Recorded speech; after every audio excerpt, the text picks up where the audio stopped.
નમસ્કાર વિદ્યાર્થી મિત્રો. હવે આજે આપણે ભણીશું આગળ આપણે જોયું હતું કે મેન્ડેલિફ, બરાબર? મેન્ડેલિફનું મેન્ડેલિફના વર્ગીકરણની મર્યાદા. રેડી? હવે મેન્ડેલિફના વર્ગીકરણની મર્યાદા આવી ગઈ પછી ઘણા બધા વૈજ્ઞાનિકો એવા હતા કે જે હજી એના ઉપર રિસર્ચ કરતા હતા. હવે આ બધા વૈજ્ઞાનિકો એવા હતા જેના રિસર્ચ કરતા હતા. રિસર્ચ કરતા કરતા એને કઈ નવા તત્વોની શોધ થતી ગઈ, બરોબર? અને અંતે આધુનિક આવર્ત કોષ્ટકની રચના થઈ, બરાબર? તો આપણે આજે આધુનિક આવર્ત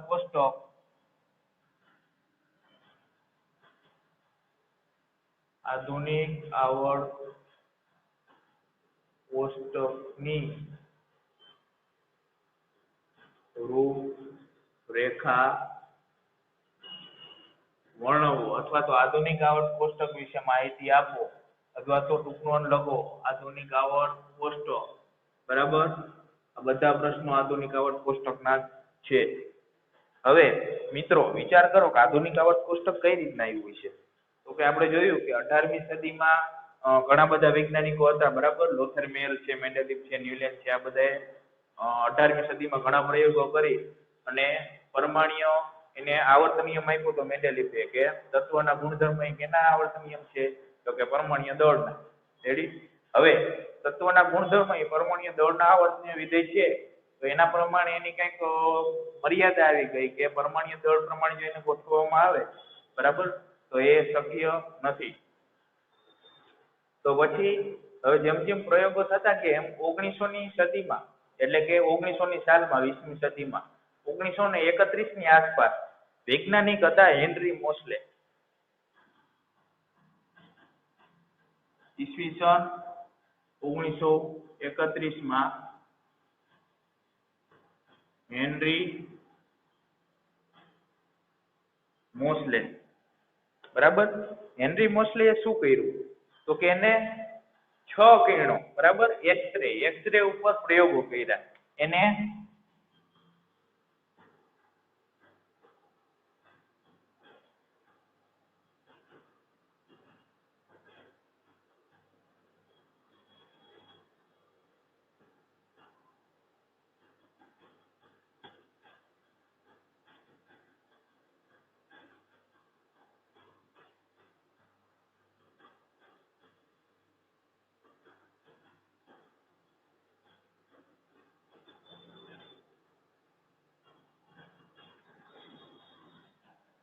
તેમને દરેક તત્વો છે તો દરેક તત્વમાં એક્સરે પસાર કર્યા, બરાબર? હવે એક્સરે પસાર કરતા તેમને દરેક તત્વનો પરમાણ્વીય દળ વિરુદ્ધ એક્સરે નો અને પરમાણ્વીય દળ વિરુદ્ધ પરમાણ્વીય ક્રમાંક વિરુદ્ધ એક્સરે નો આ બે આલેખ રજૂ કર્યા. કેના? તો કે આ રીતના આલેખ હતા ને, એવા બે આલેખ રજૂ કર્યા. એક અહીંયા છે પરમાણ્વીય દળ, બરાબર, અને અહીંયા પરમાણ્વીય ક્રમાંક. સમજાય છે ને? પરમાણ્વીય દળ ને પરમાણ્વીય ક્રમાંકમાં ફેર, બરાબર, વિરુદ્ધ એક્સરે 6 કિરણોમાં. તો એમને જોવા મળ્યું એને એક્સરે એને આવૃત્તિ √f, બરોબર, એક્સરે ની આવૃત્તિ વિરુદ્ધ પરમાણ્વીય દળ અને એક્સરે ની આવૃત્તિ વિરુદ્ધ પરમાણ્વીય ક્રમાંકના આલેખ. તો એને જોવા મળ્યું કે પરમાણ્વીય ક્રમાંક વિરુદ્ધ એક્સરે નો આલેખ હતો એ કેવો મળતો? સુરેખ, બરાબર, સીધી જ રેખામાં.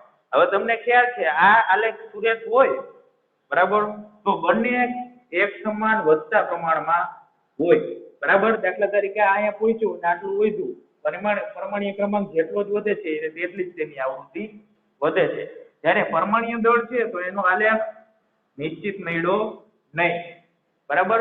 તો એને શું કીધું કે એક્સરે વિરુદ્ધ પરમાણ્વીય દળ છે અને એક્સરે વિરુદ્ધ પરમાણ્વીય ક્રમાંક છે. આ બે માંથી સચોટ માહિતી કોણ આપશે? તો કે પરમાણ્વીય ક્રમાંક.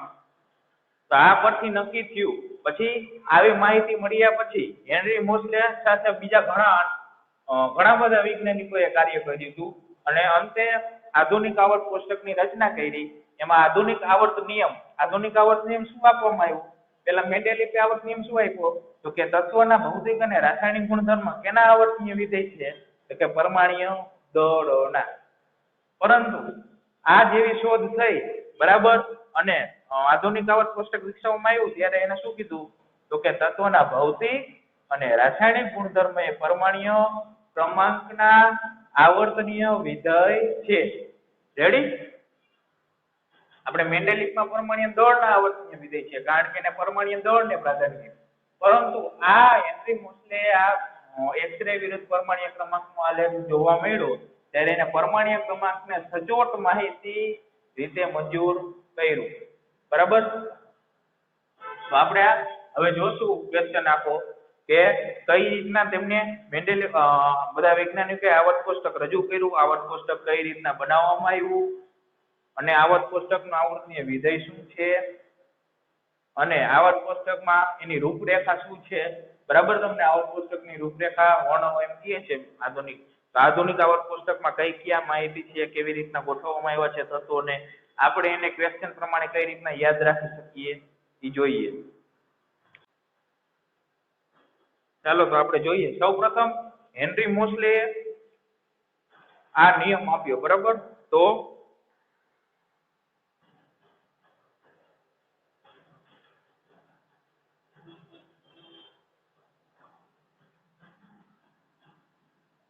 વૈજ્ઞાનિક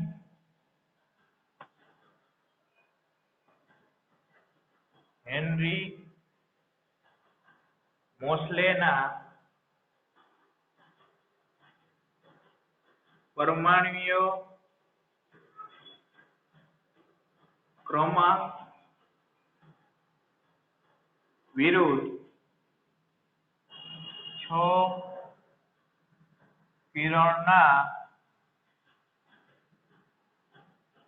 પ્રયોગ પરથી એવી માહિતી મળી કે તત્વોના ગુણધર્મ એ પરમાણ્વીય દળ કરતા પરમાણ્વીય ક્રમાંકને વધુ આધારભૂત ગણી શકાય. બરાબર છે? હેનરી મોસલેના આ પ્રયોગ પરથી આપણે જાણવા મળ્યું કે પરમાણ્વીય દળ કરતા પરમાણ્વીય ક્રમાંક વધુ આવર્તનીય છે. તેથી નવો આધુનિક આવર્ત નિયમ રાખવામાં આવ્યો. શું? આધુનિક આવર્ત નિયમ.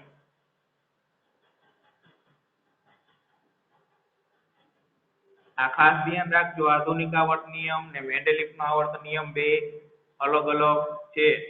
બે લાગે છે એક સરખો જ પણ બદલાઈ જાય છે. તત્વોના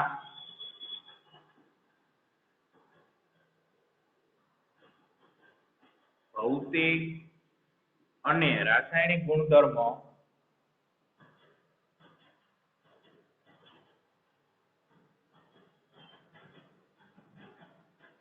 એ પરમાણ્વીય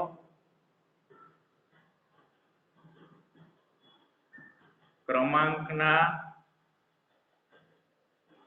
આવર્તનીય વિધેય છે. બરોબર? જેમ જેમ પરમાણ્વીય ક્રમાંક વધે છે તેમ તેમ તેના ભૌતિક અને રાસાયણિક ગુણધર્મો પણ વધે છે. હવે આ પરમાણ્વીય ક્રમાંક એટલે શું? તો કે પરમાણ્વીય ક્રમાંક એટલે તત્વોમાં રહેલા પરમાણુની પ્રોટોનની સંખ્યા. મેં તમને આગળ કહી દીધું આગલા બે લેક્ચરમાં. બરાબર? કે પરમાણ્વીય ક્રમાંક એટલે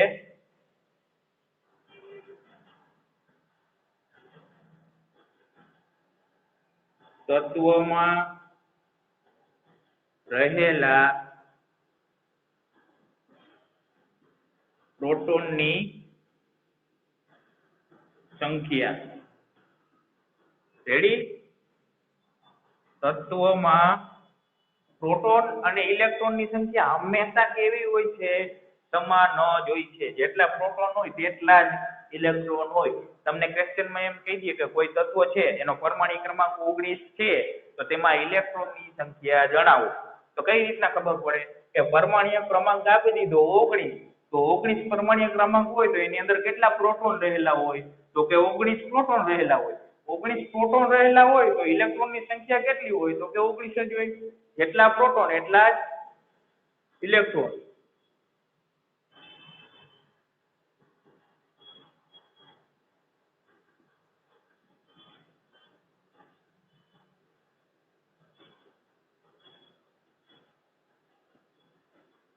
તેટલી જ ઇલેક્ટ્રોનની સંખ્યા હોય છે. આટલું સમજી ગયું બધાને? હવે આપણે આધુનિક આવાસ કોષ્ટક ઉપર જાય. આ લખવું હોય તો લખી લેજો, સાઈડમાં યાદ રાખવા માટે છે કે કઈ રીતના એને પરમાણ્વીય ક્રમાંક વિરુદ્ધ આલેખ દોર્યો હતો. રેડી? આ પૂછી નાખું છું.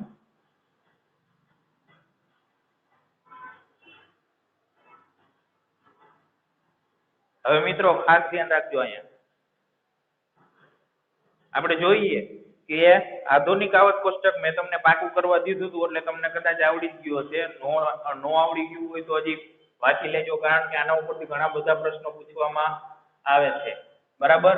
આપણે મેન 10મામાં તો 1 થી 20 લગીના તત્વો યાદ રાખવાના હોય છે, પણ આપણે જેમ વધુ પાકું કરીએ એમ આપણે આગળ જતા બહુ સહેલું લાગશે.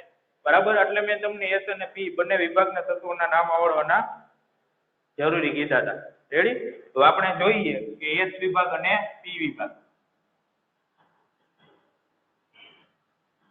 સૌથી પહેલા તો એના 18 સમૂહ છે. બરાબર? એટલે આપણે 18 સમૂહ બનાવી લઈએ. આપણે ટૂંકમાં જોઈ લઈએ. એસ વિભાગ આ 1, આ 2. બરાબર? પછી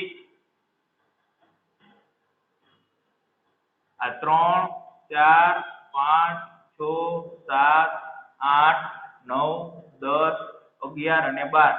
પછી 13 થી અહીંયા 13, 14, 15, 16, 17 અને 18. દેખાય છે ને? 1, 2, 3, 4, 1 થી 18 સમૂહ. બરાબર? હવે આવર્ત કેટલી? તો કે 7. પેલા તો આપણે એસ વિભાગના તત્વોના નામ લખી લઈએ. હું કોલમ નથી કરતો. બરાબર? આ એમને મત લખું. આપણે પેલા ખબર છે પેલું તત્વ હાઇડ્રોજન. બરાબર? પછી છેલ્લે આવે છે હિલિયમ, પછી લિથિયમ, બેરિલિયમ,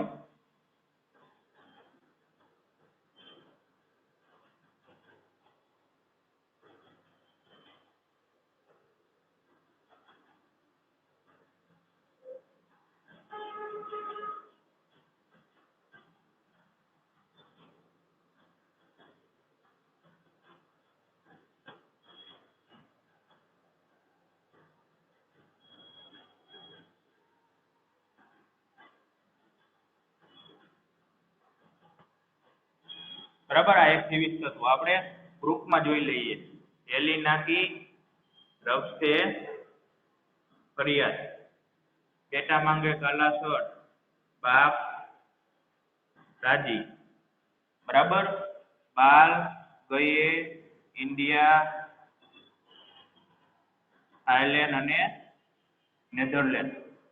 પછી કાશીજી, સંત પ્રભુ, ફ્લાઇટમાં, નાના પાપા અસલમ, સબ, બીમાર, માકે. પછી ઓલ્ડ સ્ટાઇલ છે ટીપો, લાઈવ, ફ્રૂટ કાલે.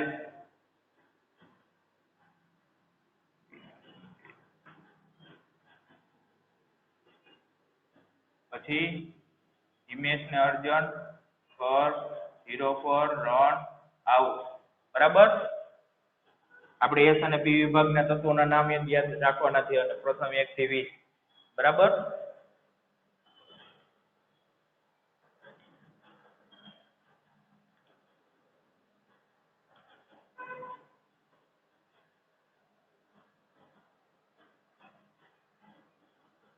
હવે આ ગ્રુપ નંબર 1 અને 2, ગ્રુપ નંબર 3, 4, 5, 6, 3 થી 12 અને ગ્રુપ નંબર 13, 14, 15, 16, 17 ને 18 બરાબર. પ્રથમ ગ્રુપ 1 અને 2 એ શું કહેવાય તો કે એસ વિભાગ બરાબર. પછી 13 થી 18 એને કહેવાય પી વિભાગ. પછી 3 થી 12 આને કહેવાય ડી વિભાગ. અહીંયા લખી હતું એસટી વડોદરા કોર્પોરેશનમાં મન ફેકો નિકુંજ બરાબર. અત્યારે હું નથી લખતો એમ જોઈ લેજો ડી વિભાગ. પછી અહીંયા તમે નીચે જોઈશો આધુનિક આવાસ કોષ્ટકમાં તો અહીંયા 2 લાઈન આપેલી છે એને કહેવાય એફ વિભાગ. પેલા તો આધુનિક આવાસ કોષ્ટકને 4 વિભાગમાં વહેંચવામાં આવ્યા. ક્યાં ક્યાં તો કે એસ, પી, ડી અને એફ. હવે આધુનિક આવાસમાં જે આડી હરોળ છે આ રીતના આડી હરોળ બરાબર. આડી હરોળ એને શું કહેવાય તો કે આવર્ત કહેવાય. શું કહેવાય આવર્ત. કેટલા આવર્ત છે તો કે 7 આવર્ત છે. ક્યાં ક્યાં અને 7 બરોબર. આને કહેવાય આવર્ત. શું કહેવાય આવર્ત. અને ઊભા છે આ ઊભી કોલમ બરાબર ઊભા સ્તંભ છે એને શું કહેવાય સમૂહ કહેવાય. સમૂહ. શું કહેવાય સમૂહ બરાબર. 1 થી 18 સમૂહ છે. તો સૌપ્રથમ આપણે લખવાનું કે આધુનિક આવાસ કોષ્ટકમાં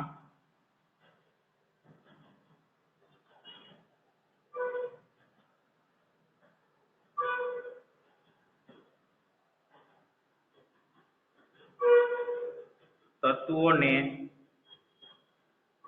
આડી હરોળ અને ઊભા સ્તંભમાં ગોઠવવામાં આવ્યા છે બરાબર. એમાં આડી હરોળને શું કહેવાય આવર્ત કહેવાય બરાબર. કેટલી આવર્ત છે તો કે 1, 2, 3, 4, 5 ને 6 ને 7 તો કે 7 આવર્ત છે બરાબર. તમને એમ પૂછે આધુનિક આવાસ કોષ્ટકમાં આવર્તની સંખ્યા કેટલી તો કે 7. પછી ઊભા સ્તંભને શું કહેવાય તો કે સમૂહ કહેવાય. શું કહેવાય સમૂહ ગ્રુપ. કેટલા ગ્રુપ આવેલા છે તો કે 18 સમૂહ આવેલા છે બરાબર. આટલી માહિતી આ બેઝિક. હવે એને 4 વિભાગમાં વહેંચવામાં આવ્યું છે. તેને 4 વિભાગ એ, પી, ડી અને એફ માં વહેંચવામાં આવ્યું છે બરાબર. હવે મિત્રો અહીંયા ધ્યાન રાખજો એસપીડીએફ માં શું કામ વહેંચવામાં આવ્યું છે એનું કઈક કારણ હતું બરાબર. આપણે બેઝિક થી લેતા જાય સૌપ્રથમ કે હાલો એસ વિભાગ છે એની ઇલેક્ટ્રોન રચના બરાબર તમને હાઈ સ્ટાન્ડર્ડમાં આવશે. એની ઇલેક્ટ્રોન રચના 1s2 2s2 કઈ રીતના આવે બરાબર. એવી રીતના છેલ્લે એસ કક્ષક છે તો એસ કક્ષકમાં ઇલેક્ટ્રોન આવે તો એ બધા એસ વિભાગના તત્વો કહેવાય. એ જ રીતના પી કક્ષક છે તો પી કક્ષકમાં જ્યાં છેલ્લા ઇલેક્ટ્રોન આવે તો એને પી વિભાગના તત્વો કહેવાય. એવી જ રીતના ડી અને એફ વિભાગ બરાબર. મેન મુદ્દો એ છે કે એફ વિભાગ કઈ રીતના આવે બરાબર. એમાં તમે અહીં જોશો કે બેમાં 14 તત્વો આવેલા છે બરાબર.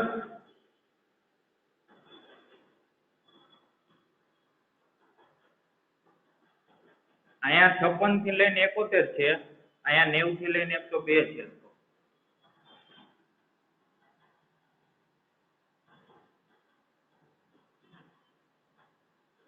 90 થી 104 બરાબર. હવે અહીંયા તમે જુઓ આવર્ત કેટલી છે 7 બરાબર.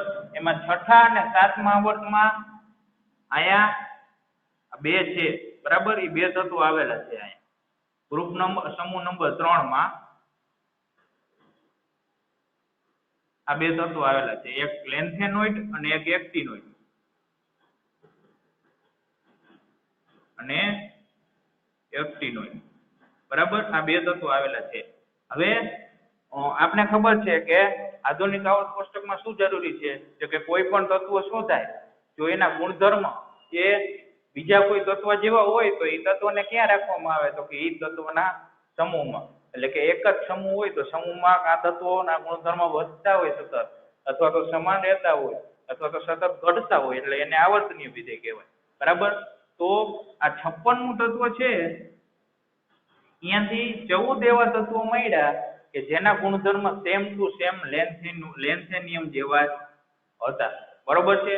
એટલે લેન્થેનિયમની નીચે તમે આ રીતના 14 તત્વોને ગોઠવો તો આવર્ત કોષ્ટકમાં આ બે લાઈન કેવી થાય? ઊભી થાય. થાય ને? આયા વચ્ચે એક લાઈન થઈ જાય ઊભી. તો એ સારું લાગે નહીં. એટલે અહીંયા ફૂદડી કરીને બાકીના 14 તત્વોને નીચે એક લાઈનમાં રાખી દેવામાં આવ્યો જેને લેન્થેનોઇડ શ્રેણી કહેવાય. શું કહેવાય? લેન્થેનોઇડ. બરાબર છે? એ જ રીતના અહીંયા બીજું તત્વ છે આવર્ત નંબર 7 માં એક્ટિનોઇડ. હવે એક્ટિનોઇડ છે તો એક્ટિનોઇડ પછી એવા 14 તત્વો મળ્યા કે જેના ગુણધર્મ એક્ટિનોઇડ જેવા હતા. તો હજી એને નીચે રાખી તો આવર્ત કોષ્ટકની રૂપરેખા હાવ બદલાઈ જાય. બરોબર? જે એક પાનામાં આવર્ત કોષ્ટક આપેલું છે એની બદલે 2-3 પાનાનું થાય નીચે લાઈન લાંબી કરેલ.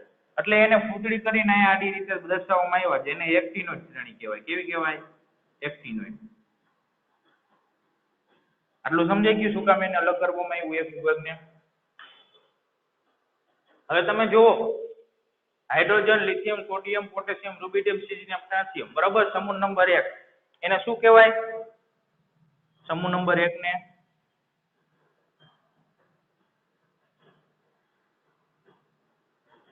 આલ્કલી ધાતુ તત્વો કહે છે. તેમાં સંયોજકતા ઇલેક્ટ્રોનની સંખ્યા એટલે કે સંયોજકતા ઇલેક્ટ્રોન જેટલા હોય તેટલા જ એના ગ્રુપ સમૂહ નંબર હોય. ધ્યાન રાખજો. અહીંયા હું તમને કહું હાઇડ્રોજન. બરાબર? હાઇડ્રોજનનો પરમાણ્વીય ક્રમાંક શું? તો કે 1. બરાબર?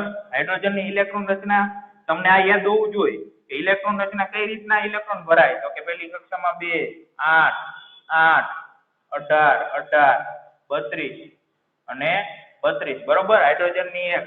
પછી એ જ રીતના લિથિયમની શું છે ઇલેક્ટ્રોન રચના? લિથિયમનો પરમાણુ ક્રમાંક આ 1. બરાબર? હવે તમને એક ટ્રીક બતાવું કે પરમાણુ ક્રમાંક યાદ રાખવાની. બરાબર?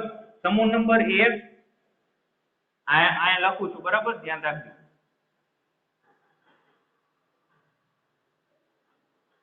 સમૂહ નંબર 1 અને 18 માટે.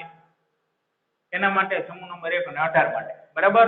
એમાં 2, 8, 8, 18, 18, 32 અને 32 આ તત્વો ઉમેરતા જવાના. આટલી સંખ્યા ઉમેરતી જવાની. હાઇડ્રોજનનો પરમાણુ ક્રમાંક કેટલો એ તો ખબર જ છે 1. બરાબર? હવે હાઇડ્રોજનનો 1 છે તો એમાં પ્લસ કેટલા કરવાના? 2 ઉમેરવાના. કેટલા? 2. એટલે લિથિયમનો પરમાણુ ક્રમાંક મળે કેટલો મળે? 3. આ લખ નાખું. સોડિયમ, પોટેશિયમ, રૂબેડિયમ, સીઝિયમ ને ફ્રાન્સિયમ. આપણે જોતા જઈએ હાઇડ્રોજનનો 1 પ્લસ 2 કરી તો કેટલા આવે? 3. તો લિથિયમનો 3. બરાબર? પછી પ્લસ 8 કરવાના. પ્લસ 8 કરો છો ને કેટલા આવે? 11. સોડિયમનો 11. બરાબર? હવે એમાં કેટલા કરવાના પ્લસ? 8 આવી ગયા એક ફેરે. હવે બીજા 8 ઉમેરવાના. બરાબર? કેટલા આવશે? 19.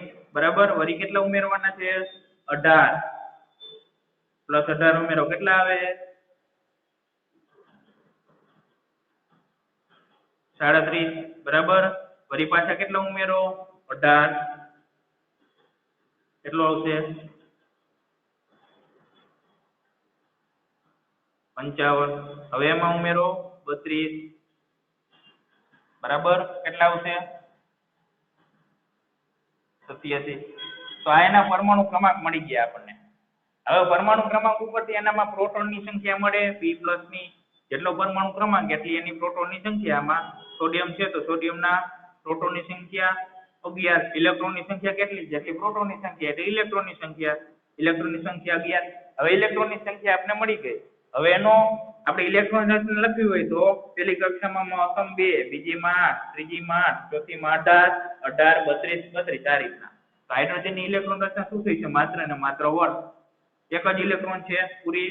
લિથિયમની તો કે પેલી કક્ષામાં 2 મહત્તમ હમાય એટલે 2 હમાઈ ગયા. વૈધા કેટલા? 1, 2 ને 3 તો અહીંયા 1 આવશે. પછી સોડિયમની તો કે 2, પછી 8, 8 ને 2 10 થઈ ગયા. હજી કેટલા વૈધા? 1, 11 ઇલેક્ટ્રોન છે એટલે અહીંયા છેલ્લામાં 1 આવશે. રેડી?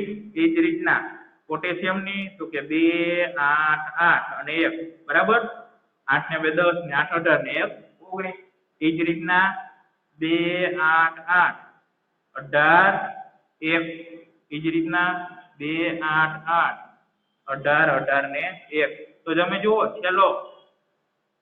છેલ્લો ઇલેક્ટ્રોન છે એ કેટલા છે એક છે છેલ્લો ઇલેક્ટ્રોન એટલે છેલ્લી કક્ષા છે જેને આપણે સંયોજકતા કક્ષા તરીકે ઓળખીએ છીએ બરોબર તો આપણે એ રીતના ખબર પડે કે સમૂહ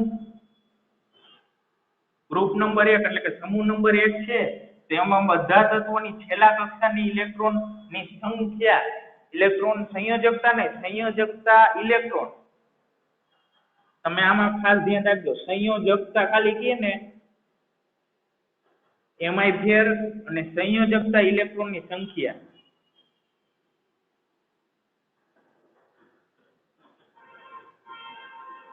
એમાંય ફેર સંખ્યા એટલે ઇલેક્ટ્રોનની સંખ્યા જ એક હોય તો 1 15 હોય તો 15 12 હોય તો 12 જેટલા હોય તેટલા જો કે 15 12 હોય જ નહીં બરાબર સંયોજકતા એટલે એ અલગ વસ્તુ થઈ જાય રેડી સમજાય છે સંયોજકતા મેં તમને સમજાવી દીધું આ સંયોજકતા ઇલેક્ટ્રોનની સંખ્યા યાદ રાખવાની છેલ્લા કક્ષામાં છેલ્લી કક્ષા હોય સંયોજકતા કક્ષા કહેવાય તો ખબર જ છે અથવા તો બાહ્યતમ કક્ષા કહી દો તો એ ચાલે તો બાહ્યતમ કક્ષામાં ઇલેક્ટ્રોનની સંખ્યા કેટલી છે તો કે બધામાં એક એક છે તો તમે જો સમૂહ નંબર એ કયો છે તો કે 1 છે તો એના ઉપરથી આપણે એ નક્કી શકીએ કે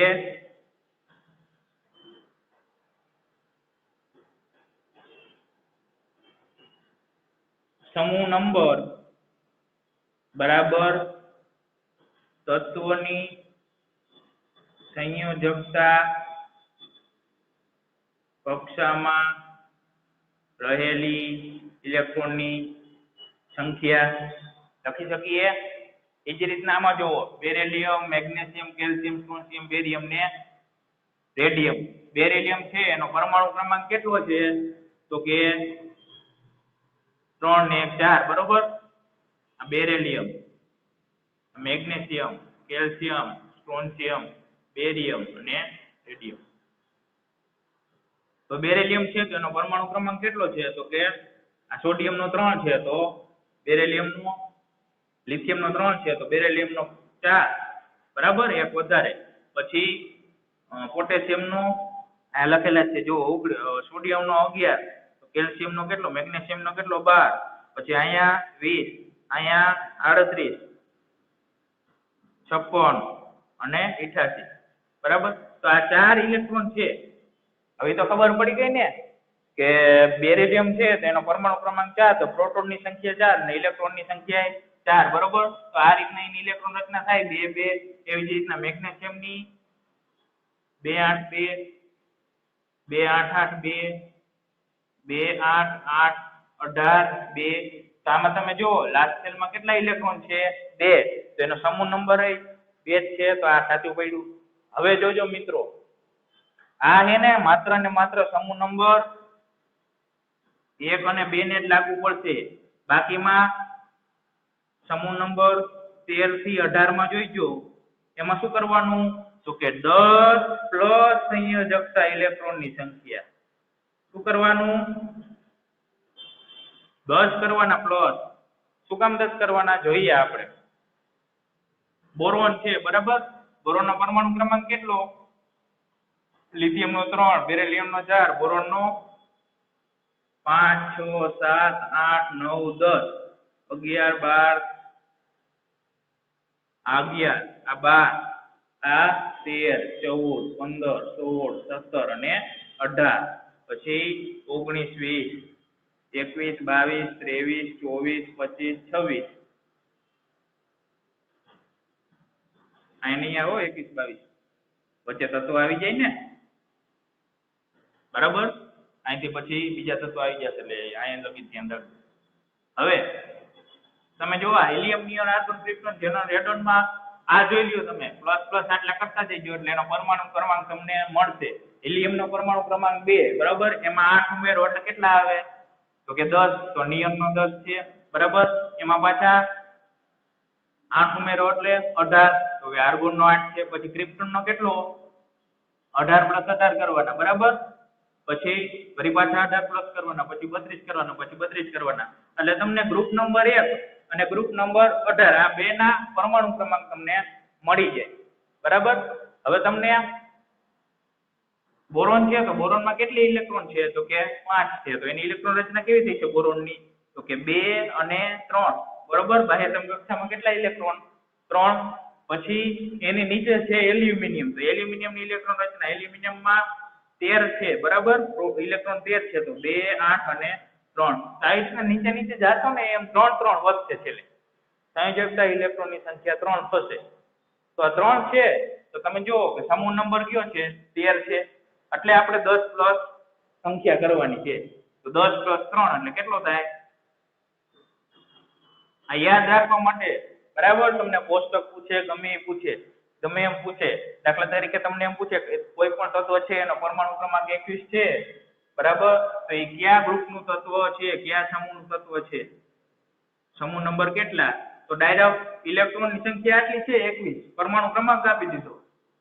તો શું કરવાનું? 2 8 10 થઈ ગયા. કેટલા આવશે? હજી 8 આવે 18 થઈ ગયા.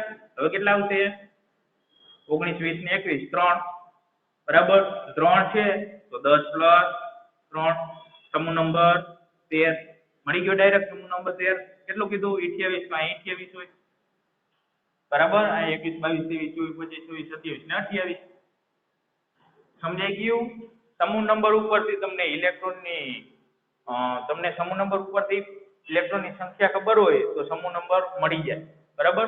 આ રીતના ફેરવી તમને પ્રશ્ન પૂછી શકે તો આવડવા જોઈએ. તો આટલું આવડી ગયું? જોજો ખાસ. આ પૂછી નાખું છું. બરાબર. આ પૂછી નાખું છું.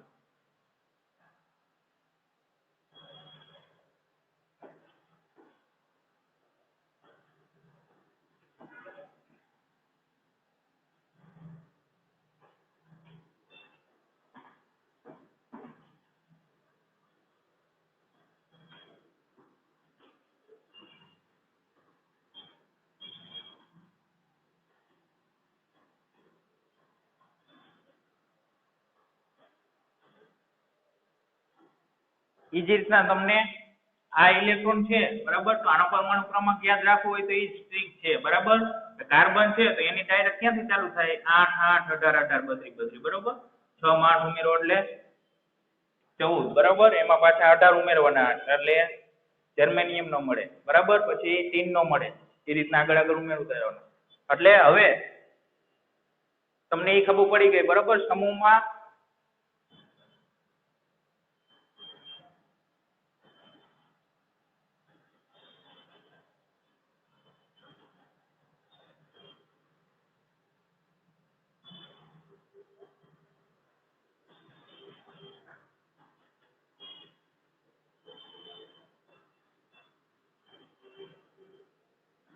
સમૂહમાં રહેલા તત્વોના બાહ્યતમ કક્ષાની ઇલેક્ટ્રોન રચના કેવી હોય?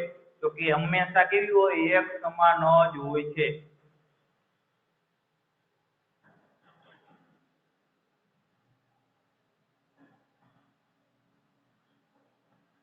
રેડી? આના વિશે ખ્યાલ મેળવી લીધો. હવે બીજું હું તમને એ કહી દઉં કે આપણે 18 સમૂહ છે. બરાબર. હવે આપણે હજી આગળ એમાં સંયોજકતા જોશું કેવી રીતના એની સંયોજકતા છે. બરાબર. પછી કઈ રીતના એની ઇલેક્ટ્રોન રચના છે, કઈ રીતના એનો પરમાણ્ય કદ વધે, પરમાણ્ય ત્રિજ્યા કઈ રીતના વધે, એ બધું આપણે આગળ ડિટેલમાં અભ્યાસ કરીશું. અત્યારે ખાલી આપણે એની રૂપરેખા વર્ણવી જોવાનું છે. હવે તત્વોની સંખ્યા કેટલી ટોટલ એ જોઈ લઈએ કે આવર્ત. પેલા તો આવર્ત કેટલી છે આપણે? હવે આવર્ત વિશે ખ્યાલ મેળવી લઈએ. સમૂહ ખબર પડી ગઈ તમને. સમૂહ બરાબર શું હોય કે તત્વમાં બાહ્યતમ કક્ષામાં સંયોજકતા ઇલેક્ટ્રોનની સંખ્યા અથવા તો 10 પ્લસ સંયોજકતા ઇલેક્ટ્રોનની સંખ્યા તો 13 14 15 16 17 18 ગ્રુપ મળે. રેડી? તો હવે આવર્તમાં કઈ રીતના યાદ રાખશો તો કે 1 થી 7 આવર્ત છે. બરાબર. તો હાઇડ્રોજન હેલિયમ પેલી આવર્તમાં માત્ર ને માત્ર કેટલા તત્વો? 2. આ લખ નાખો. આવર્ત નંબર 1 2 3 4 5 6 7. બરાબર. આમાં હાઇડ્રોજન ને હિલિયમ પછી lithium, beryllium, boron, carbon, nitrogen, oxygen અને ક્લોરીન અને નિયોન. રેડી? કેટલા? 1 2 3 4 5 6 7 8. આમાં તત્વોની સંખ્યા 2, આમાં તત્વોની સંખ્યા 8. પછી એ જ રીતના sodium, magnesium, aluminium, silicon, phosphorus, sulphur, chlorine અને આર્ગોન. બરાબર? આમાં તત્વોની સંખ્યા 8. એ જ રીતના તમે નીચે જોતા જાઓ. બરાબર? પોટેશિયમ, રૂબિડિયમ, સીઝિયમ અને ફ્રાન્સિયમ. આમાં તત્વોની સંખ્યા મિત્રો મળશે 18. કેટલી મળશે? 18. અહીંયા મિત્રો કેટલી મળશે? 18. તમે જો પેલા અહીંયા વચ્ચે નથી, અહીંથી ચાલુ ક્યાંથી થાય છે? અહીંયા આપણે કેલ્શિયમ સુધી 20. બરોબર? પછી અહીંયા આપણે ખબર છે એસટી, વિક્રો, મનફેકો, નિકુંજ, જન. બરોબર? આ તત્વો અહીંયા આવે છે. રેડી? તો અહીંયા લગી મેગ્નેશિયમ થી ડાયરેક્ટ એલ્યુમિનિયમ થી ચાલુ થાય એટલે આ રીતનું આપણું આવર્ત કોષ્ટક છે. એટલે પહેલામાં 2 હાઇડ્રોજન ને હિલિયમ. પછી બીજી અને ત્રીજી આવર્ત છે એમાં બેમાં 8 8. ડી વિભાગમાં નથી આવતા. બરાબર? આવર્ત નંબર 2 અને 3. પછી ચોથી આવર્ત થી ડી વિભાગ શરૂ થાય છે. તમને પૂછે કે ડી વિભાગ કયા આવર્ત થી ચાલુ થાય તો ચોથી આવર્ત. બરાબર? ડી વિભાગની શરૂઆત કયા આવર્ત થી થાય? તો કે આવર્ત નંબર 4 થી. હવે ચોથી આવર્તે ડી વિભાગની શરૂઆત થઈ એટલે એમાં કેટલા તત્વો આવવા માંડ્યા? 18. 1 2 3 4 5 6 7 8 9 10 11 12 13 14 15 16 17 અને 18. બરાબર? 18 તત્વો આવ્યા. એ જ રીતના એની નીચે બીજા 18 તત્વો છે. એની પછી તમે જુઓ કે અહીંયા આ 2 તત્વો આવે છે, લેન્થેનોઇડ ને એક્ટિનોઇડ. તો લેન્થેનોઇડ ને એક્ટિનોઇડ છે. બરાબર? એની અંદર જ આ તત્વો આવેલા છે 14 14. એ તો કઈ આવર્ત કોષ્ટકની બહાર તો છે નહીં. આપણે લખ્યા છે એને બહાર, પણ છે તો હકીકતમાં અંદર જ. તો 18 + 14 કરો એટલે કેટલા આવે? બરાબર? 32 32 બે માં થઈ છે. આવર્ત નંબર 7 અને આવર્ત નંબર 6 માં. સમજાય છે? આ આવર્ત નંબર 6 છે, અહીંયા આગળ જતા ગયા તો આ 56 તત્વ છે, તો 57 અહીંથી છે. બરાબર? તો આ બધા 14 તત્વો છે, 14 તત્વો એ જગ્યા ઉપર છે. એ જ રીતના નીચે 14 તત્વો છે. તો આ બધા તત્વો આવર્ત નંબર 6 અને 7 માં આવેલા છે. તો એને આપણી સંખ્યાની ગણતરીમાં 32 32 કરવા પડે. બરાબર? તો આધુનિક આવર્ત કોષ્ટકમાં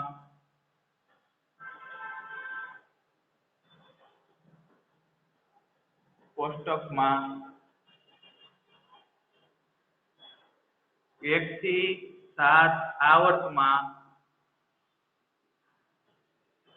તત્વોની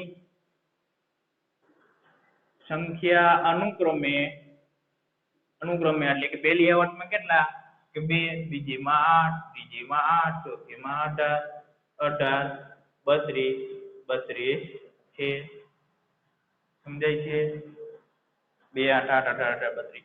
હવે મિત્રો જોજો, ખાસ યાદ રાખવાનું કે આવર્ત નંબર શું? આવર્ત નંબર કે આવર્તની સંખ્યા બરાબર નવું સૂત્ર શું આવશે? વિચારો જોઈએ. લઈ લ્યો આવર્ત નંબર 2. બરાબર? આવર્ત નંબર 2 છે તો એમાં ક્યાં ક્યાં તત્વો છે? Lithium, beryllium, boron, carbon, nitrogen, oxygen, chlorine ને નિયોન. રેડી? હવે હું તમને દેખાડું. લિથિયમ છે એનો પરમાણુ ક્રમાંક તો કે 3. બેરિલિયમ નો 4 5 6 7 8 9 અને 10. આ રીતના આગળ વધતા ગયા. હવે આની ઇલેક્ટ્રોન રચના લખો. શું થાય છે? 3 ની આ લખો, નીચે લખ નાખો અહીંયા. બરાબર? 3 છે તો 2 અને 1, પછી 2 2, પછી 2 3, પછી 2 4, 2 5, 2 6, 2 7 અને 2 8. સમજાય? હવે તમે જોયું કે વિચાર્યું? 1 અને 2, 1 અને 2, 1 અને 2. હજી ઇલેક્ટ્રોન ભરાય છે એને આપણે કક્ષા કહી છીએ. બરાબર? તો આમાં બધાયમાં કક્ષા કેટલી છે? બબે છે. 2 જ કક્ષામાં ઇલેક્ટ્રોન ભરાણા છે. બરાબર? અને એનો આવર્તની સંખ્યા કેટલી છે? 2 છે. તો આવર્ત નંબર બરાબર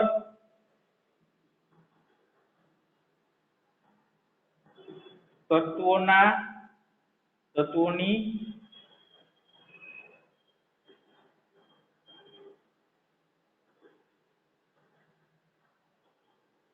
કક્ષાની સંખ્યા.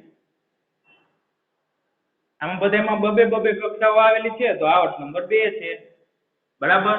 એ જ રીતના તમે લઈ લ્યો આ પોટેશિયમ લઈ લ્યો. પોટેશિયમનો પરમાણુ ક્રમાંક 19 છે. બરાબર. તો એની ઇલેક્ટ્રોન રચના શું થઈ છે? 2 8 8 ને 2 10 8 અને 1 કેટલી કક્ષા? 1 2 3 અને 4 થઈ. એ જ રીતના એના પછી આવશે 20મું કેલ્શિયમ. તો કેલ્શિયમ ની 20 છે તો 20 માં શું આવશે? 2 8 8 અને 2 આવશે. પણ 2 આવ્યા પણ કક્ષા તો એ વધી નથી ને. કક્ષા કેટલી છે? 1 2 3 4 જ છે. અહીં 1 2 3 4 જ છે. તમને સમજાય છે ને કક્ષા એટલે કઈ રીતના? તો દાખલા તરીકે 19 છે પોટેશિયમ છે. બરાબર. પોટેશિયમ ની કક્ષા કેટલી હોય? તો કે 4. કઈ રીતના? આપને ખબર છે એમાં પ્રોટોન ની સંખ્યા કેટલી? તો કે 19. ઇલેક્ટ્રોન ની સંખ્યા તો કે 19. ઇલેક્ટ્રોન હંમેશા ક્યાં હોય? કક્ષામાં પરમાણુ કરતા હોય. પ્રોટોન ને ન્યુટ્રોન ક્યાં હોય? તો કે પરમાણુના કેન્દ્રમાં. તો આ પોટેશિયમ નું પરમાણુ કેન્દ્ર છે.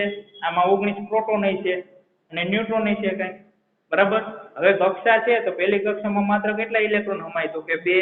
આપણે કેટલા હમાવવાના? 19. તો પહેલીમાં 2 હમાવી દીધા. હાલો આ 2 હમાવી દીધા. આ 2. બરાબર. પછી કક્ષા નંબર 2. આ કક્ષા નંબર 1 ને કે કીધું. કક્ષા નંબર 2 L. કક્ષા નંબર 2 માં કેટલા હમાય મેક્સિમમ? 2 8 8 18 18 32 બરાબર. તો 2 પછી બીજી કક્ષામાં કેટલા હમાય છે? 8. પેલા 2 આપણે હમાવી દીધા. બીજીમાં 8 1 2 3 4 5 6 7 અને 8 8 હમાઈ ગયા. હાલો 8 હમાઈ ગયા.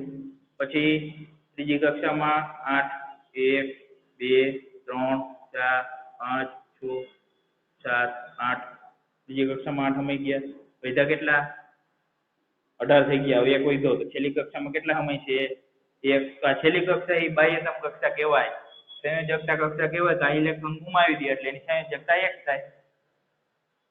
સમજાય છે? તો આ રીતના ઇલેક્ટ્રોન ભરાય. તો તમે જોયું કે જેટલી કક્ષાની સંખ્યા એટલી જ એનો આવર્તની સંખ્યા. બરાબર. પોટેશિયમમાં 4 કક્ષા છે તો એનો તમે જુઓ પોટેશિયમ છે એ કેટલામી આવર્તમાં આવે? તો કે 4થી આવર્તમાં. રેડી?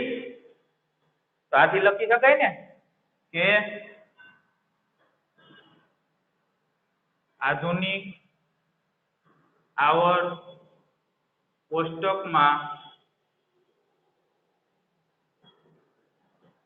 તત્વોમાં રહેલી કક્ષાની સંખ્યાને તેનો આવર્ત ક્રમ દર્શાવે છે.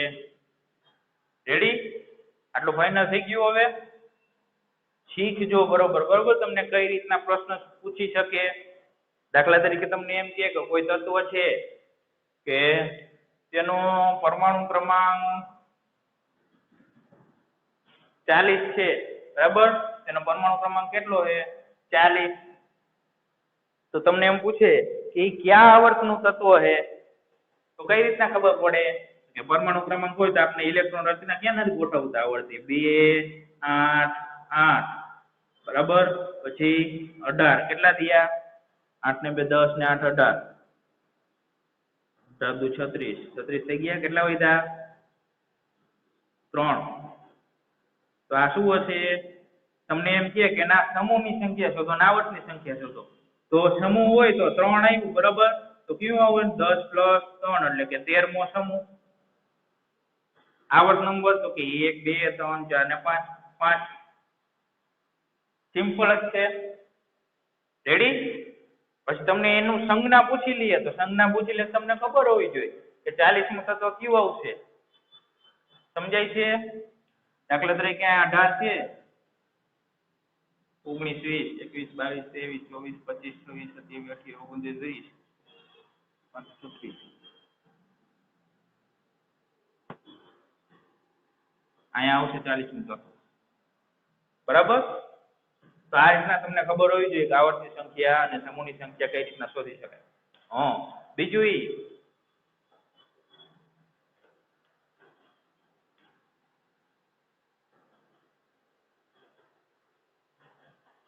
તમને એમ પૂછે કે એફ વિભાગના તત્વો એ કયા આવર્તમાં આવે છે? તો કે આવર્ત નંબર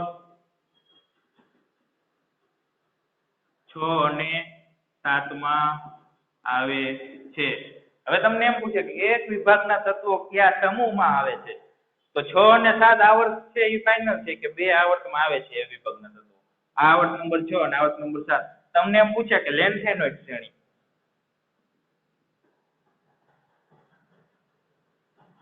એનો આવર્ત નંબર કેટલો? તો કે 6. એક્ટિનોઇડ શ્રેણી એનો આવર્ત નંબર કેટલો? તો કે 7. પણ બેયનો સમૂહ નંબર કેટલો? તો કે 3. કેમ 3? તો કે તમે જો આ જગ્યાએ બે 14 તત્વો ગોઠવેલા છે તો સમૂહ નંબર કયો થયો? 3 થયો. બરાબર. હવે તમને એમ પૂછે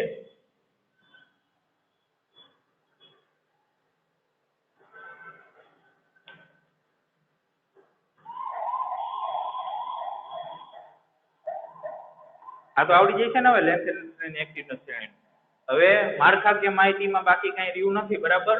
હવે અંદરની જે ઇન્ફોર્મેશન છે કે કઈ રીતના એની સંયોજકતા ગોઠવવી, બરાબર, કઈ રીતના આધુનિક આવર્ત કોષ્ટકમાં તેમનું પરમાણ્વીય કદ વધે, પરમાણ્વીય ત્રિજ્યા વધે છે, કઈ રીતના ધાત્વિક અધાત્વિક તત્વોને અલગ કરવામાં. બીજું એ કહી દઉં તમને ગ્રુપના નામ દઈ દઉં કે દાખલા તરીકે સમૂહ નંબર 1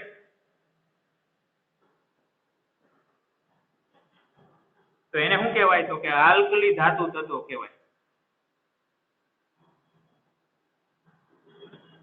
બરાબર. પછી સમૂહ નંબર